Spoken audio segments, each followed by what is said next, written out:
This is a real case consult, family of 4 in a 5-room HDB looking to upgrade to private property. The question is, does it make sense to buy into a 4-bedroom condo? Let's talk about this today.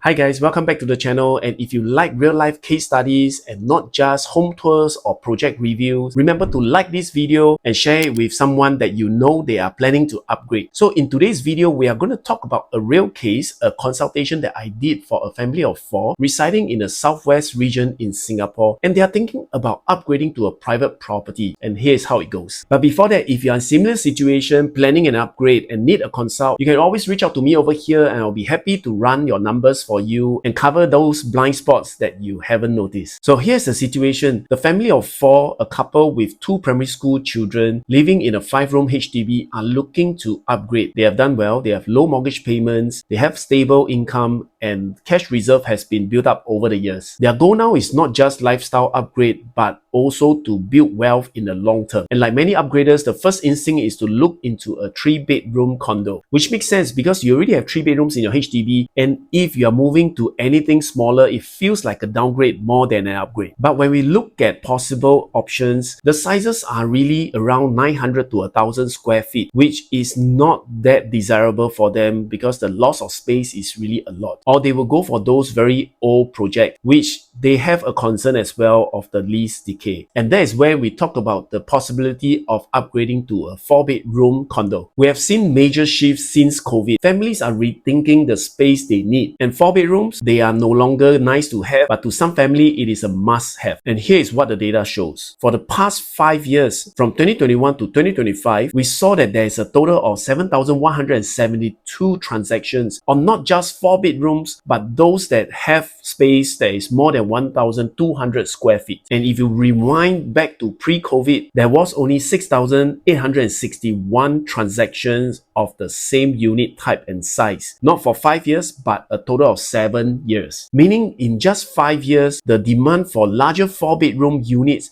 have skyrocketed even more than the 7 years of transactions put together pre-COVID. And of course, it makes sense because during the lockdown, a lot of people find themselves needing more space to do different functions. So having one more bedroom to segregate themselves from the family is essential for them. Since then, buying behavior has changed and we are still seeing the effects now. And out of those 7,000 over transactions done for the larger 4-bedroom units, this is something interesting we spotted. The highest volume came from District 19, which is the Punggol Sengkang area. And did I mention that this data that we pull out, the 7,000 over units, are only resale and subsale? We do not want to include the new launch numbers because that get very big fluctuations whenever there is more launches. So resale and subsale numbers gives us a clearer picture of the real demand of families needing to upgrade into a space that they can move into. And back to the transaction numbers, where the largest portion comes from Punggol Sengkang area, District 19, it has actually made up more than 55% of the overall transactions done, just District 19 alone. And that is no surprise because that area has one of the largest number of BTOs being offered over the decade. And naturally, there will be a lot of MOP upgraders that will come in. Back to the family that I'm advising. So they are situated in the southwest region around Clementi area. So naturally, we'll be looking into the western side of Singapore, where we took a look into the Bukit Batok, Jurong, Tengah area, and we saw the mechanics forming just like the District 19 area, where big clusters of BTOs are being offered, and they will reach their MOP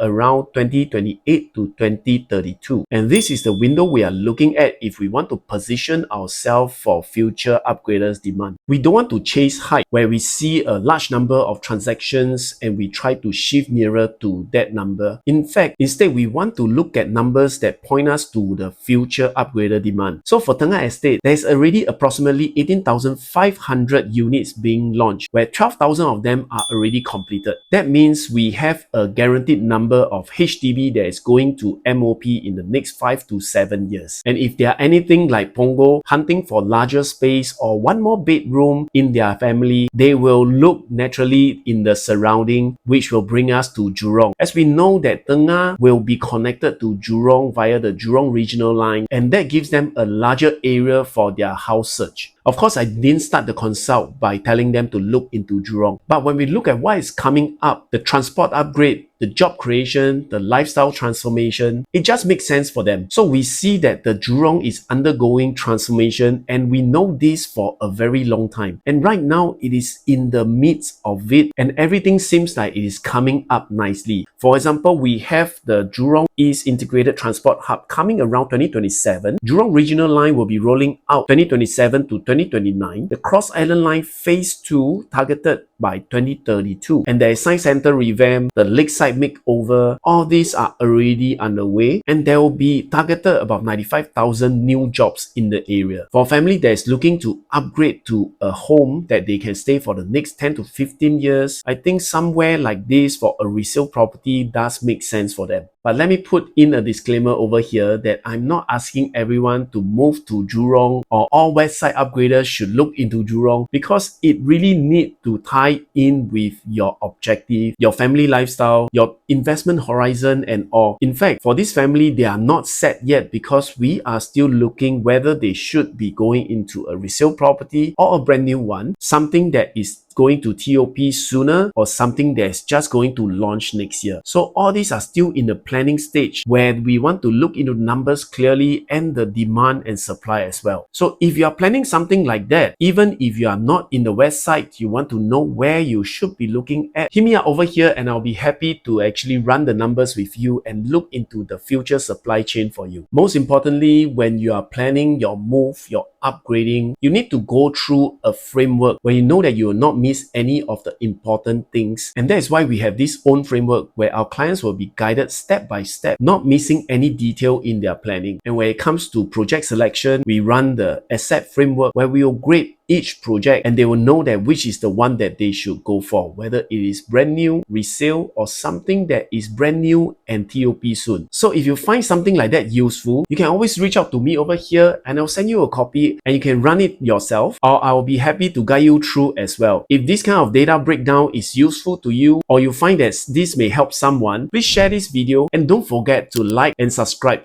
I make video content like this every week so that you will not make costly mistakes when planning your upgrading. This is Ron signing off. Bye.